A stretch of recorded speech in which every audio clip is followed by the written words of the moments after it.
How long is a guru necessary for self-realization?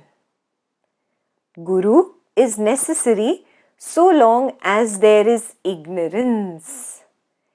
Ignorance is due to the self-imposed but wrong limitation of the self. Very clear, no? What is the wrong limitation of the self? That I am the body or I am the mind. This is the wrong limitation of the self. And this wrong understanding of your own self is called ajnana. Ajnana translated into English is ignorance. And ignorance is nothing else but limiting yourself, limiting the recognition of pure witness to the body or to the mind. God, on being worshipped, again this is the inner God, okay? There is no God in the sky. God, on being worshipped, bestows steadiness in devotion, which leads to surrender. Again, devotion is to what? The fake I now devotes itself to the real universal I, or there is no I really, it is us, the universal field of witnessing. So it devotes itself means again and again you take your attention there, again and again there, again and again there. Come what may, I do not lose sight of I am the witness. Yeah, that is being devoted to the witness, and that leads to surrendering of the ego. Then the ego disappears into the source. The source is the pure witness. On the devotee surrendering, God shows His mercy by manifesting as the Guru. The Guru, otherwise God, guides the devotee saying that God is within and that he is not different from the self. This leads to introversion of mind and finally to realization. The inner Guru takes the form of the God and manifests my universe according to my needs. An external Guru comes up. This external Guru keeps pointing, oh, your inner Guru is the real Guru.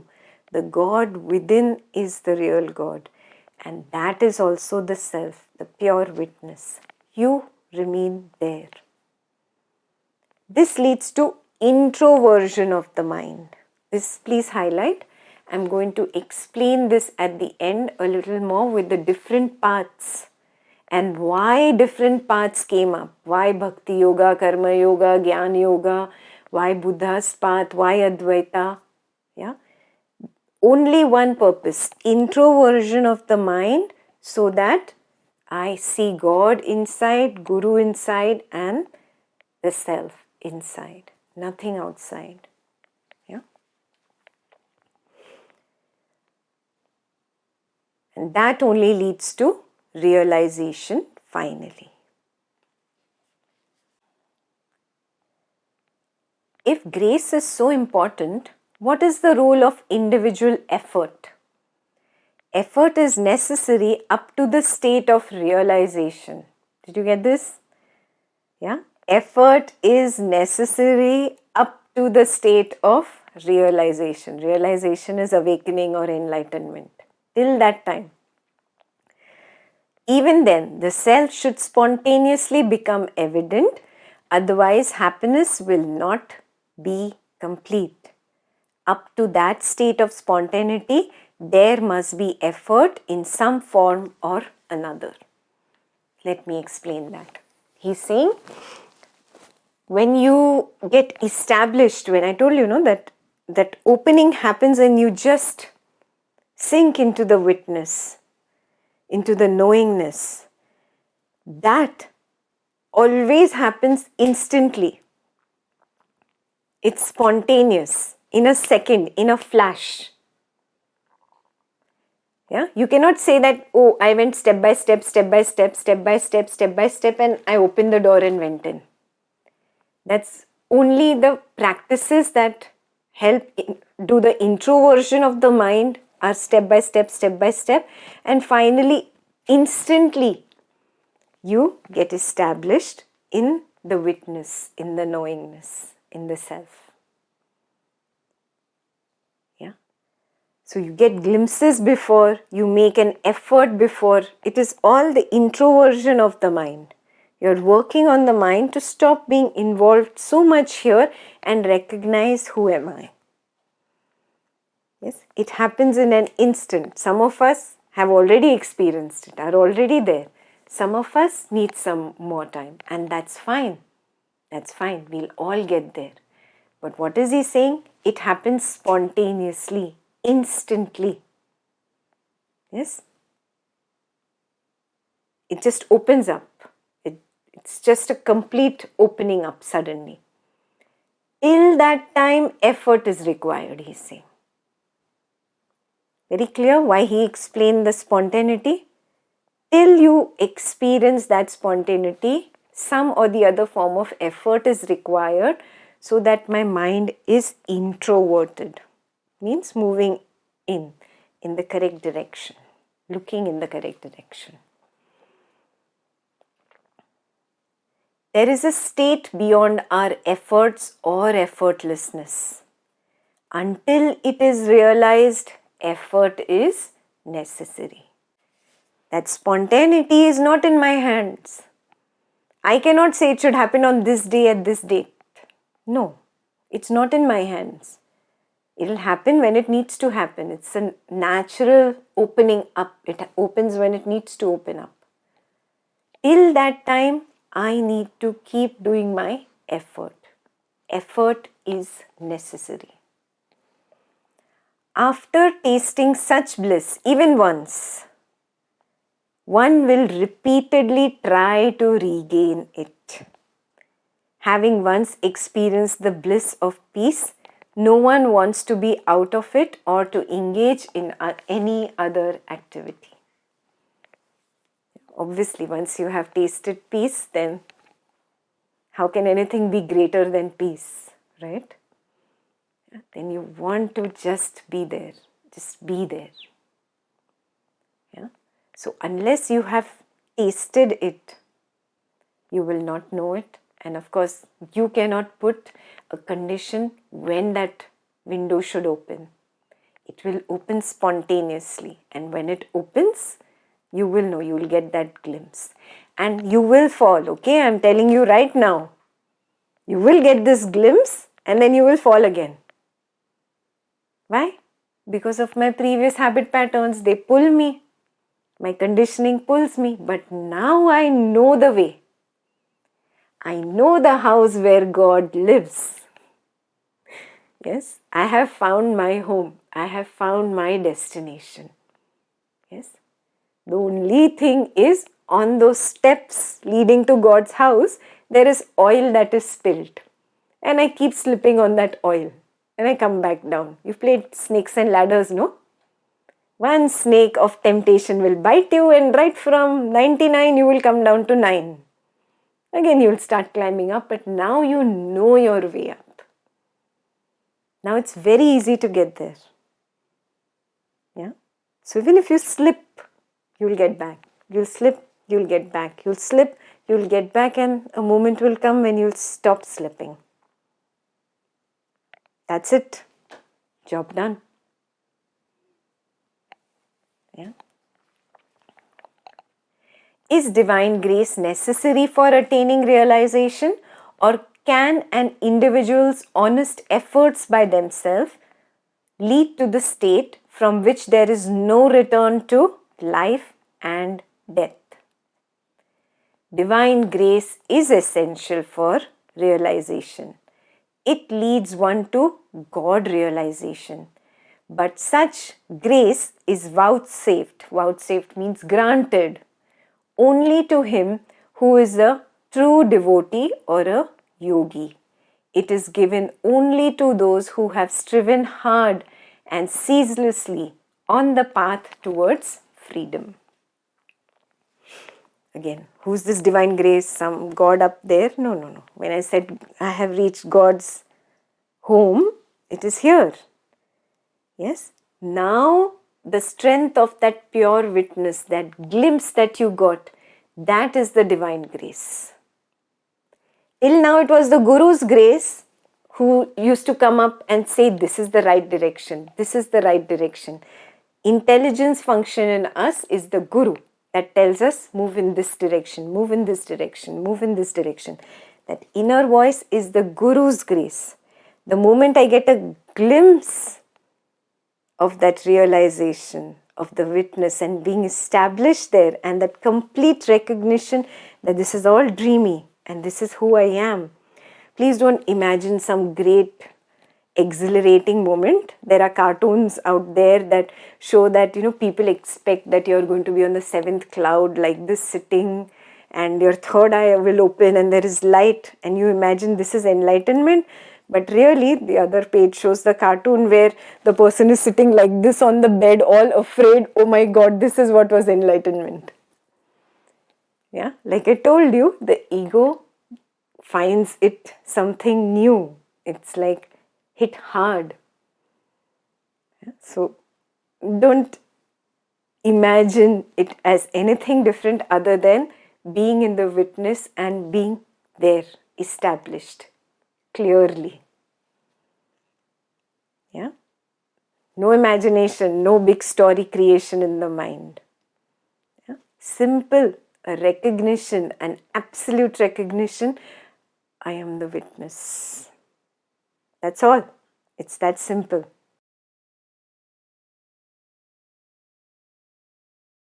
And that divine grace is given only to those people who really worked very hard to get there.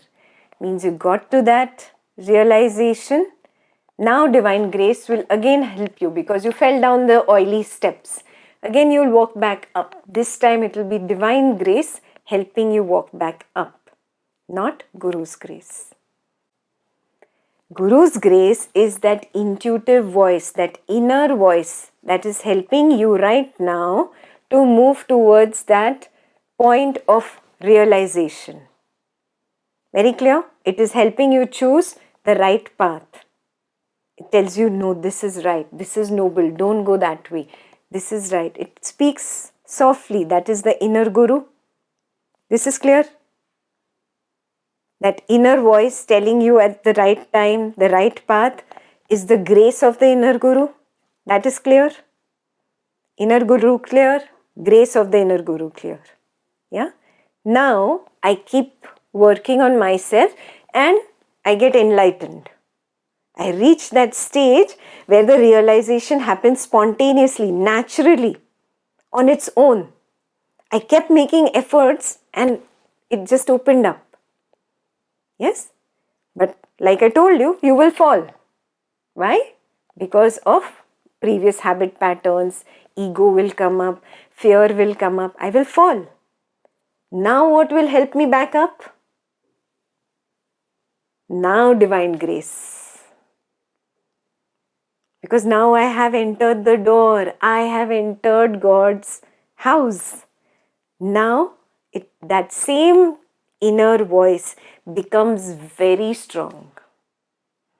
It's not anymore a meek, quiet voice. It doesn't speak just sometimes here or there when you give it a chance to speak. Now it is a strong inner voice. And now it is called Divine's grace. Now nobody can take it away from you. Very clear difference between Guru's grace and Divine's grace? Does distance have any effect upon grace? Time and space are within us. We did this in Advaita level 1. Time and space are only created by the mind.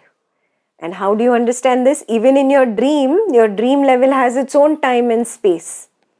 Yeah, in your dream, you are a baby and you spend your entire life till old age and die also. 90 years covered in like less than 10 minutes of dream. So it has its own time and space. Similarly, this waking dream, this has its own time and space. Only in this waking dream, I am in Germany, you're in India, you're in UK, you're in Malaysia, you're in US, you're I forgot where you are.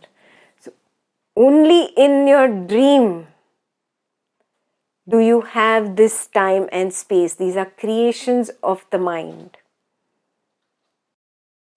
From this waking reality, time and space of the dream is mithya. Clear? From the pure consciousness's point of view, the time and space of this waking world is mithya, illusion. Clear? Yeah? So, time and space are within us. You are always in yourself. How do time and space affect it? We did that little exercise, no? Even when you were a little kid, there was a part of you that is untouched. Teenage, untouched. Adulthood, untouched. Married, children, old age, untouched. Yeah? There's something that is untouched. That is not aging, no? Has that become old? That is why when you meet your friend says, oh, you're looking old, but from inside you feel, I am the same. Who is feeling I am the same? Are you recognizing this? I, the witness, feels I am the same. I have not changed. Yeah? So time and space do not matter or do not exist in the witness. It is only at the realm of the mind.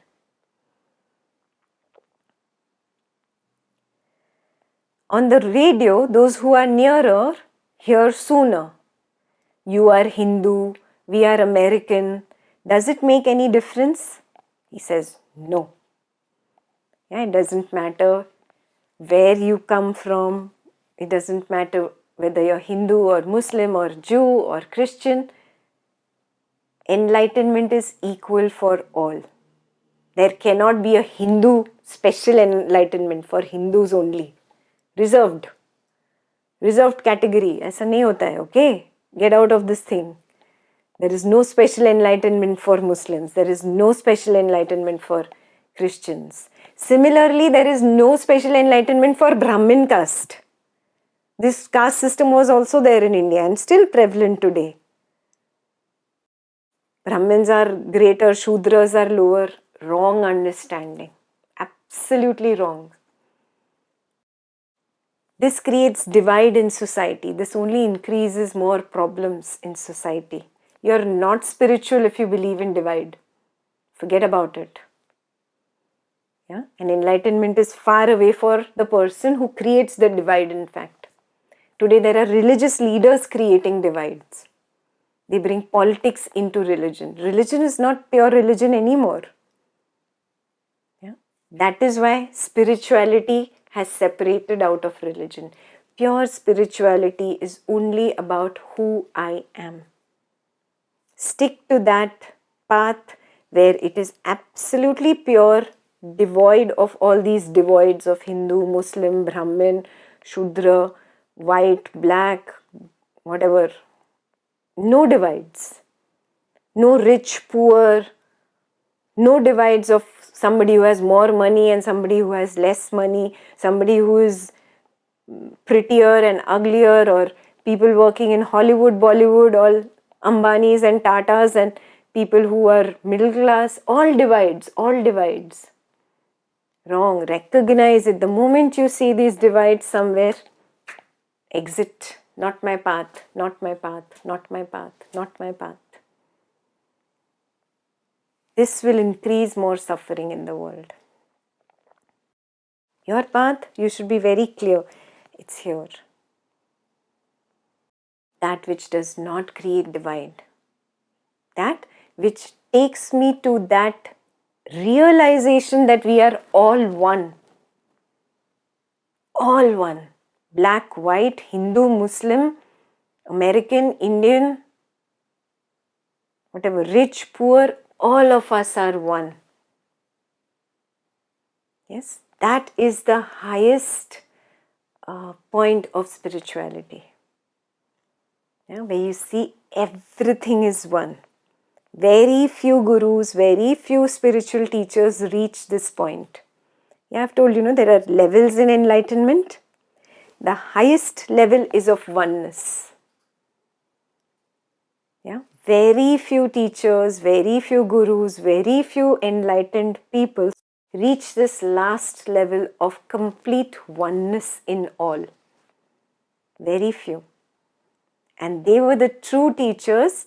That is the Sadguru really, who has given up craving and aversion for this world completely. So if there is no craving and aversion, how is a rich person more important than poor? Both are equal. If there is no craving and aversion in the Guru, then how is a Hindu more important than Muslim, or Muslim more important than Hindu? No. No cravings and aversions. No divide. That is the highest level of oneness. If you want to really have a goal, this should be your goal. That I reach that oneness, that purity, the ultimate purity. Even thoughts are read by others. That shows that all are one. There, Ramana Maharshi was the Guru who had reached the level of oneness. Yeah, that's why he never charged money, not even from the American who's asking this question. Yeah, he had reached oneness. Does Bhagwan feel for us and show grace? He must be tired of this question now. Same thing again and again. You are neck deep in water and yet cry for water. It is as good as saying that one neck deep in water feels thirsty, or that a fish in water feels thirsty, or that water feels thirsty. You are water, you are grace, and you are asking for external grace again and again. Yeah. Grace is always there. Dispassion cannot be acquired, nor realization of the truth, nor inherence in the self, in the absence of Guru's grace. Basically, you have even come onto this path because of grace. Recognize this. That grace is inside. Something from inside propelled you to come onto the spiritual path. Give up some pleasures of the world and take up this to realize my own self. Without that, you wouldn't have come. That is called the first jhalak, glimpse, the first glimpse of dispassion in your life. So without that dispassion, you would have not come only. So grace is always there. Dispassion cannot be acquired from that first glimpse of dispassion all the way to self-realization. It cannot happen without that inner grace. What a relief, no?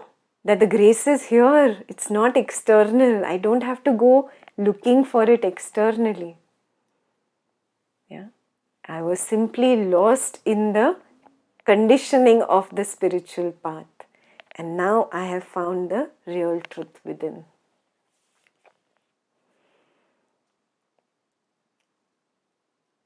But practice is also necessary. Staying in the self by one's efforts is like training a roguish bull confined to his stall by tempting him with luscious grass and preventing him from straying. Nice description, no? Who are we doing this to? The mind. Yeah, you keep the mind from straying with luscious grass. Yeah, knowledge is luscious grass, no? All these sessions, what do? They keep the mind introverted. You listen to this scripture, that talk. What does it do? It keeps the mind introverted. So it's luscious grass for that roguish bull called mind that can stray away. Hai. So this practice of continuously introversion of the mind is necessary. I have recently come across a Tamil song in which the author laments, he is not like the tenacious young monkey that can hold on to its mother tightly, but rather like a puling kitten that must be carried by the neck in its mother's jaws. The author therefore prays to God to take care of him. My case is exactly the same. You must take pity on me, Bhagwan. Hold me by the neck and see that I don't fall and get injured. You know this, no? The mother cat holds the kitten from the neck, holds it up like that.